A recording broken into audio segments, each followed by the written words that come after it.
December the 17th, 1944. The Ardennes forest is locked in ice. Snow clings to the dark pines. Breath hangs in the air. Somewhere in the distance, engines rumble, steady, confident, unhurried. But here, in the trees, there's only silence.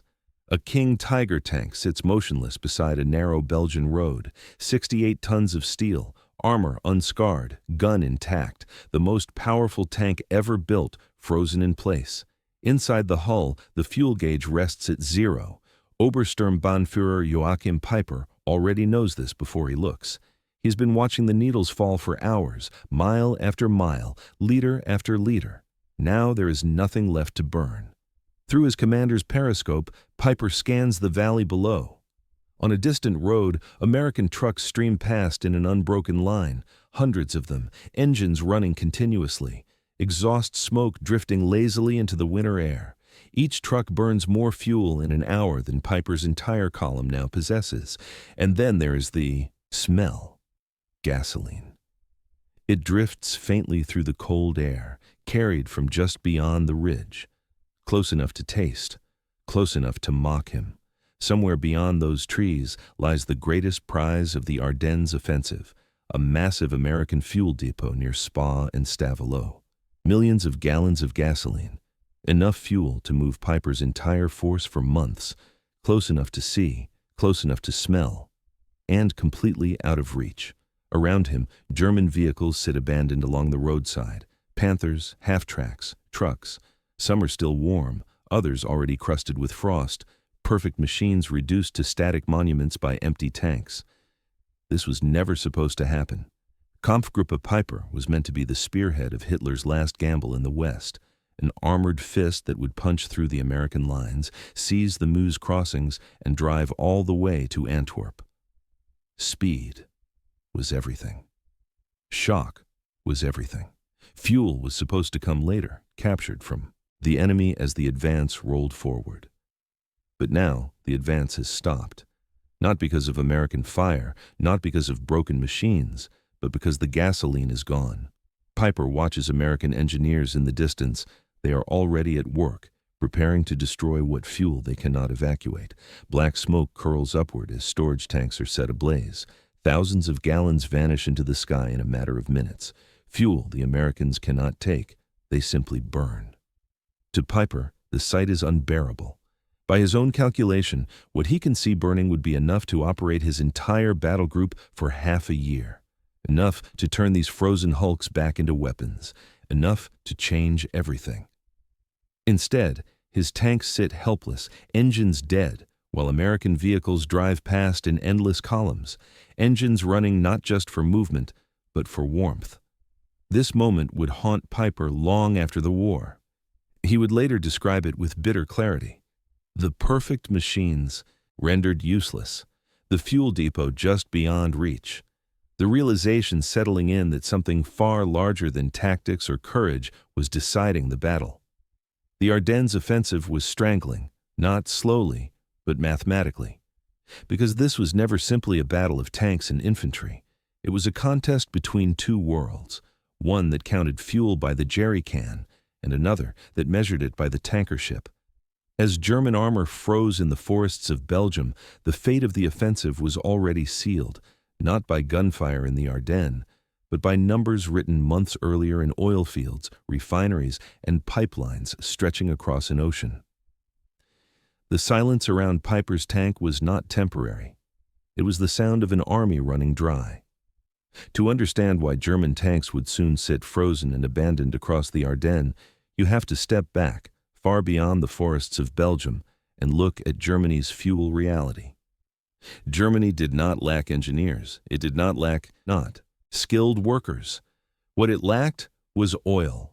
Unlike the United States, Germany possessed no significant natural petroleum reserves.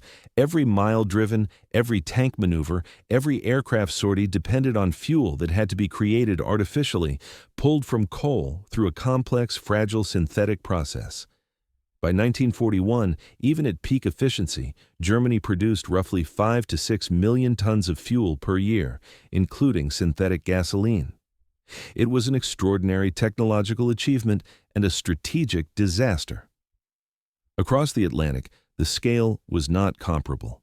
The United States alone produced well over 180 million tons of oil annually, with access to hundreds of millions more from allied sources. The imbalance was not 2-to-1. It was not 10-to-1. It was closer to 100-to-1. No battlefield brilliance could erase that gap. By late 1944, the situation had grown even worse. American bombers had methodically targeted Germany's synthetic fuel plants. Production collapsed. Entire facilities lay in ruins. What fuel remained was rationed, diluted, and hoarded for emergencies that never stopped coming. Yet, in December of 1944, Adolf Hitler ordered one last massive offensive in the West. The Ardennes attack demanded speed, mass, and relentless movement, the very things fuel scarcity made impossible. German planners knew this, quartermasters knew this, staff officers wrote it down plainly. The offensive required millions of gallons just to reach its objectives. Germany did not have them. Still, the order stood. What fuel could be scraped together was stockpiled for weeks, moved at night, hidden from Allied aircraft. On paper, the numbers looked barely sufficient.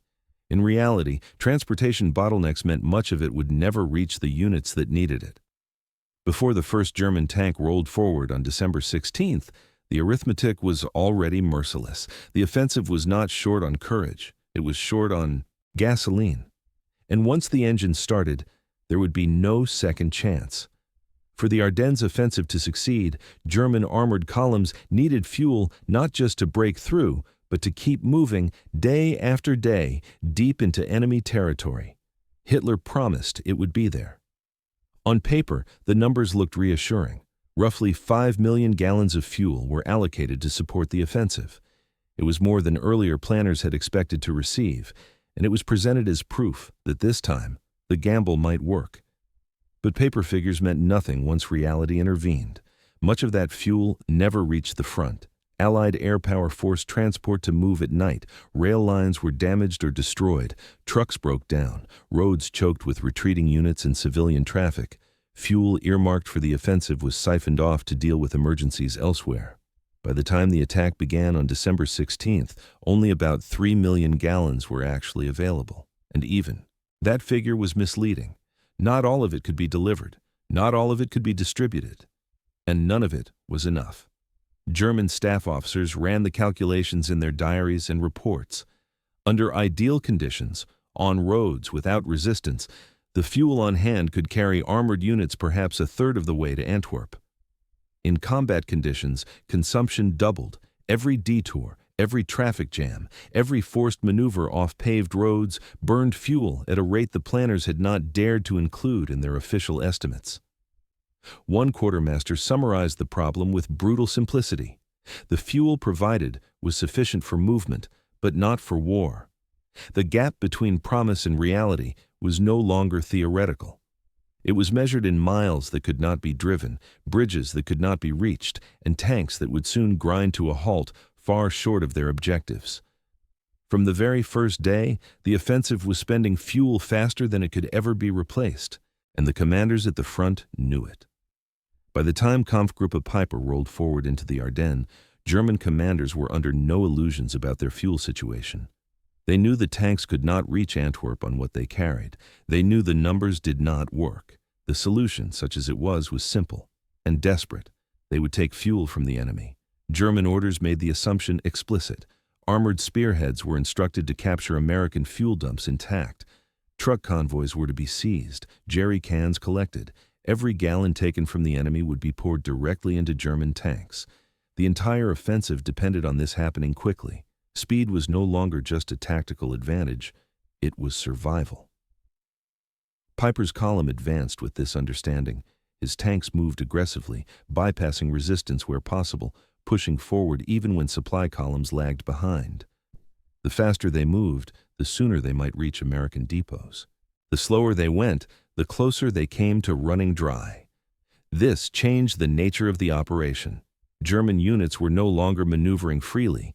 They were racing their own fuel gauges. Routes were chosen not for tactical superiority, but for the hope that gasoline might be found at the end of them. Every mile driven without capturing fuel narrowed their options. Every delay made the gamble more dangerous. Piper himself would later admit the truth plainly. This was no longer a conventional military operation. It was an advance conducted on borrowed time, dependent on seizing what the enemy possessed in overwhelming abundance.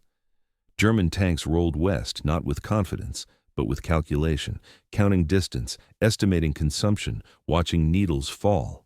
The offensive had become a race toward gasoline, and once that race was lost, nothing else would matter. While German armored columns pushed west counting every liter, the American army fought the war under a very different assumption. Fuel was not a limiting factor. It was a constant. Since the breakout from Normandy, the United States had built the largest mobile logistics system the world had ever seen. It stretched from the beaches of France to the front lines, pulsing day and night with trucks, pipelines, and depots.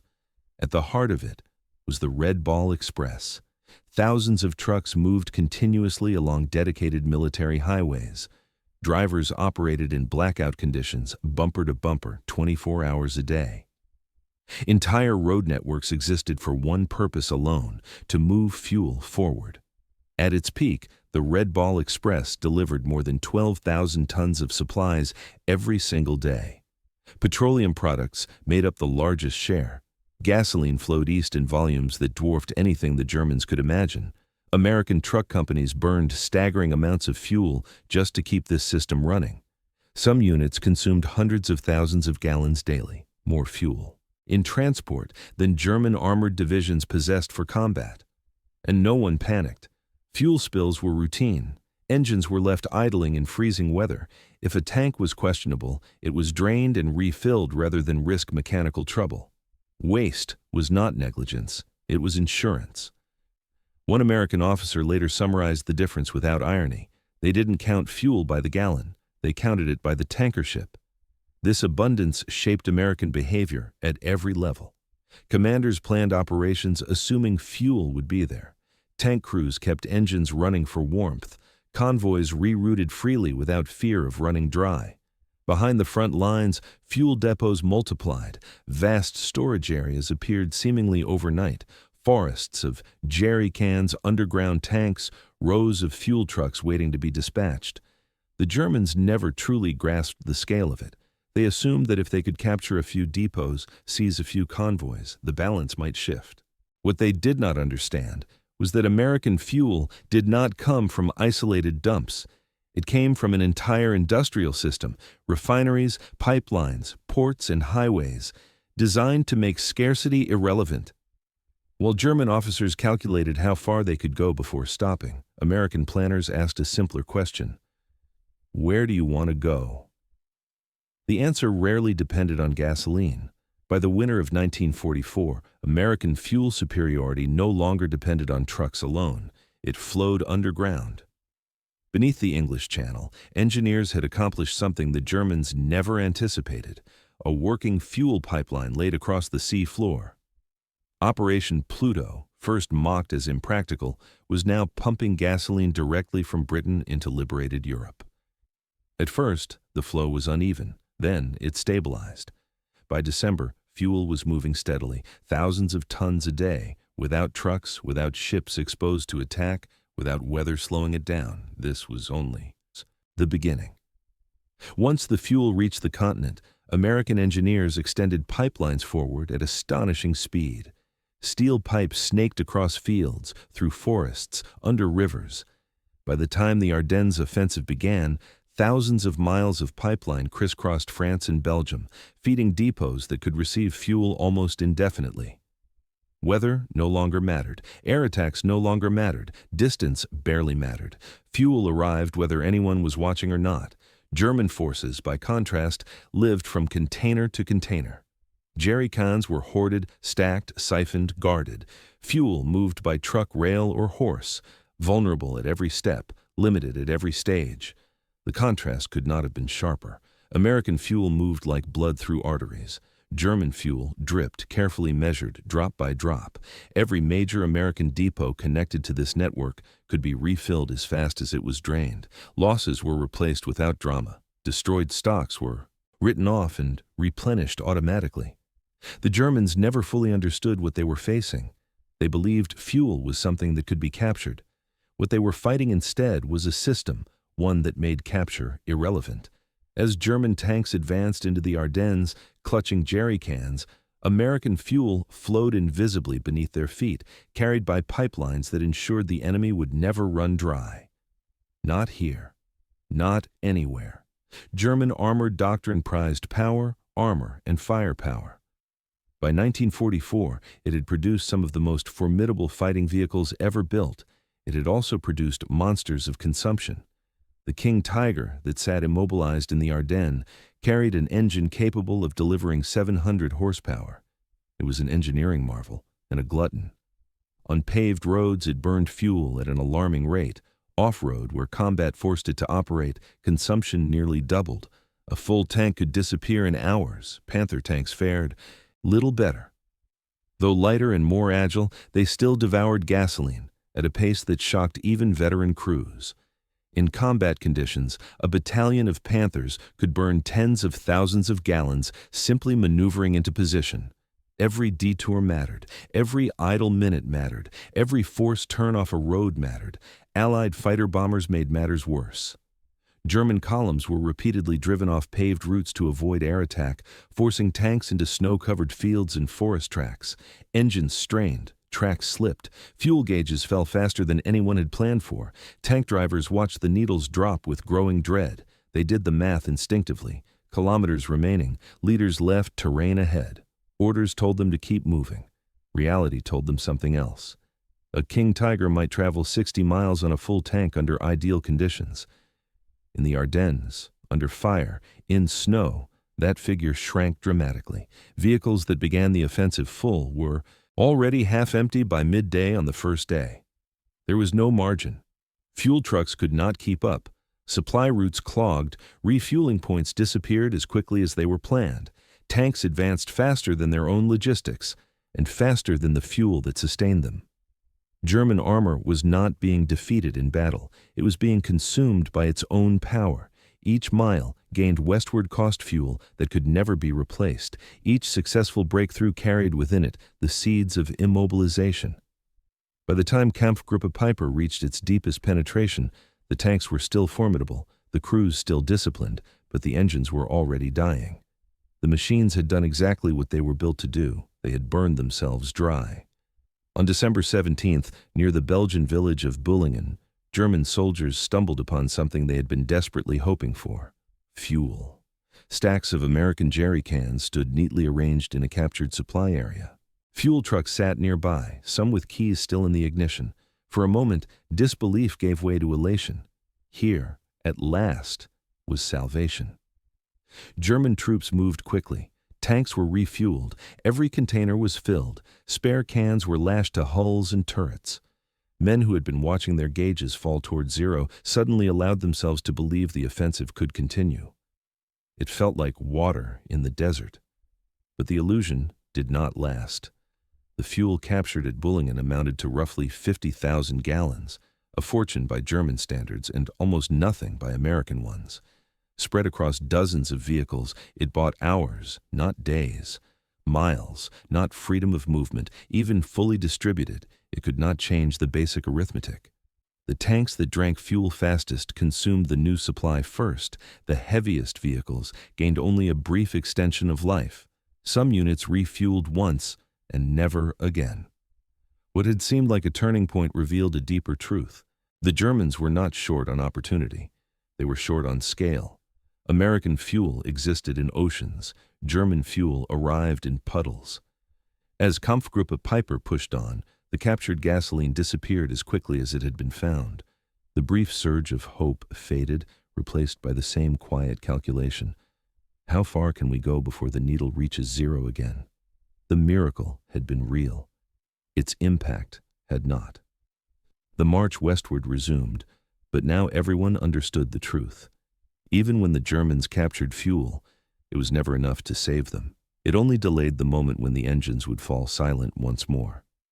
As German columns pushed deeper into the Ardennes, they began to encounter a new kind of resistance, not tanks, not infantry. but time itself. American engineers understood exactly what they were facing. They knew the German advance depended on speed and that every delay burned fuel the attackers could not replace. So instead of meeting the panzers head-on, they attacked the one thing the Germans could not afford to lose: minutes, hours, momentum. Bridges were prepared in advance, demolition charges wired and waiting. As German armor approached, American engineers watched the distance close, counting seconds. Then, the detonators were triggered. Steel collapsed into icy rivers. Roadways vanished in thunder and smoke. Each destroyed bridge forced German columns to halt, reroute, and search for crossings elsewhere. Tanks backed up along narrow roads. Engines idled. Fuel disappeared without moving an inch forward. Detours were worse. Forced off planned routes, heavy armor crawled through villages, forests, and snow-covered fields. Tracks slipped, engines strained, consumption soared. What should have been a short advance became a grinding, fuel-devouring crawl. American units fell back deliberately, trading space for time. Every mile conceded forced the Germans to burn more gasoline to take it. Every pause made their calculations more desperate. One American engineer later explained it simply. They weren't trying to stop the tanks. They were trying to make them run out. And it worked. By the time Kampfgruppe Peiper was forced north toward Le Glaise, the cost of delay had become fatal. Vehicles that might have reached fuel depots under ideal conditions were now running on fumes. Others stalled outright, blocking roads for those behind them. No battle was required, no decisive firefight. The Germans were being defeated by blown bridges, frozen roads, and the steady ticking of the clock. In the Ardennes, time became a weapon, and it was used with devastating precision. By December 18th, the momentum of Kampfgruppe Peiper was gone. The advance had slowed to a crawl, then fractured into isolated clusters of vehicles scattered along frozen roads. Tanks stood nose to tail, some still running, others already silent. Fuel trucks that were supposed to sustain the column never arrived. Those that did were quickly drained dry. Peiper radioed repeatedly for fuel. None came. The Luftwaffe attempted the impossible, an aerial resupply. Transport aircraft were dispatched to drop fuel containers behind German lines. Most never reached the drop zones. Some were shot down. Others released their loads too high or too fast, bursting on impact or landing in American hands. What did arrive amounted to almost nothing, a few hundred gallons, enough to move a handful of vehicles a few miles, and no further. As the column pushed toward Le Glaise, the situation became hopeless. Tanks began to stall in the streets, blocking movement for those behind them. Crews tried to siphon fuel from disabled vehicles, draining one machine to save another. It was never enough. The Ardennes cold deepened the misery. Engines that could not be run froze. Batteries died. Lubricants thickened. Vehicles that might have been repaired or recovered under normal conditions became immovable. One by one, the most powerful armored vehicles in Europe were reduced to silent hulks. By December 19th, Peiper reached the outskirts of Le Glaise, still tantalizingly close to American fuel depots near Stavelot, and yet utterly unable to reach them. Most of the remaining fuel had already been consumed just getting there. The decision could no longer be delayed. Peiper ordered his men to destroy their vehicles. Charges were placed, guns were disabled, engines were sabotaged, crews climbed out of machines they had fought to keep alive for days and prepared to walk away. King Tigers were blown in place, Panthers were abandoned intact except for ruined engines. Half-tracks, trucks, and armored cars were left where they stood. Not because they had been defeated in combat, but because they could no longer move. When Peiper finally withdrew on foot, he left behind more than 100 vehicles, including some of the most fearsome tanks ever built. Almost all were mechanically sound. Their guns could still fire. Their armor was still intact. Their fuel tanks were empty. Later, Peiper would testify with bitterness that cut deeper than any battlefield loss. He had commanded elite crews, trained men, and unmatched machines. Yet none of it mattered once the gasoline was gone. They did not retreat under fire. They did not surrender in battle. They walked away through the snow like beggars, while American vehicles drove past in endless columns, engines running, fuel burning freely. The collapse of Kampfgruppe Peiper was complete, and it had been decided not by bullets or shells, but by the quiet tyranny of empty tanks. As German armor sat abandoned across the Ardennes, American forces demonstrated a very different relationship with fuel. They did not conserve it. Sherman tanks kept their engines running through the freezing nights, burning gasoline simply to keep crews warm. Jeeps drove short distances that could have been walked. Generators hummed constantly, powering lights, heaters, radios, and coffee pots. Fuel was spent without ceremony. At American depots, gasoline arrived faster than it could be used. Storage areas overflowed with jerry cans stacked like walls. Underground tanks filled and refilled in an endless cycle. When fuel aged or became contaminated, it was drained and replaced without hesitation. Sometimes it was simply burned. When German spearheads threatened American depots near Stavelot and Spa, engineers destroyed what they could not evacuate. Flames rose into the winter sky as tens of thousands of gallons were set alight.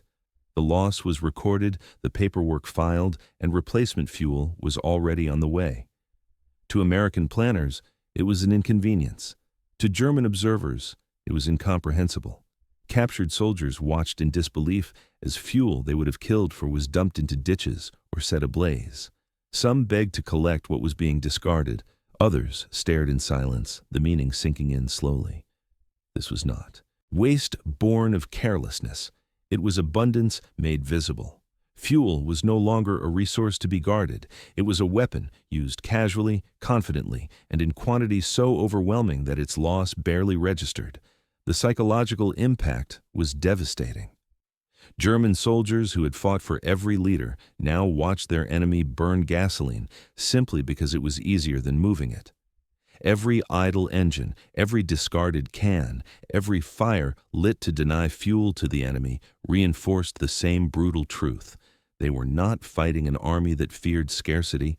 They were fighting an industrial system that had eliminated it entirely, and no amount of courage could bridge that gap. Nowhere was American fuel superiority more clearly revealed than in the response to Bastogne. As German forces pushed west and surrounded the town, the situation demanded an immediate counterstroke. The front had shifted unexpectedly. Roads were choked with traffic. Winter weather was worsening by the hour. General George Patton ordered the impossible. His Third Army would pivot 90 degrees, in winter under combat conditions, and strike north to relieve Bastogne. Entire divisions were turned on the move, columns rerouted, supply lines redrawn in real time. Tanks, trucks, artillery, and infantry began moving almost immediately. The maneuver consumed staggering amounts of fuel. In just a few days, Patton's forces burned hundreds of thousands of gallons of gasoline.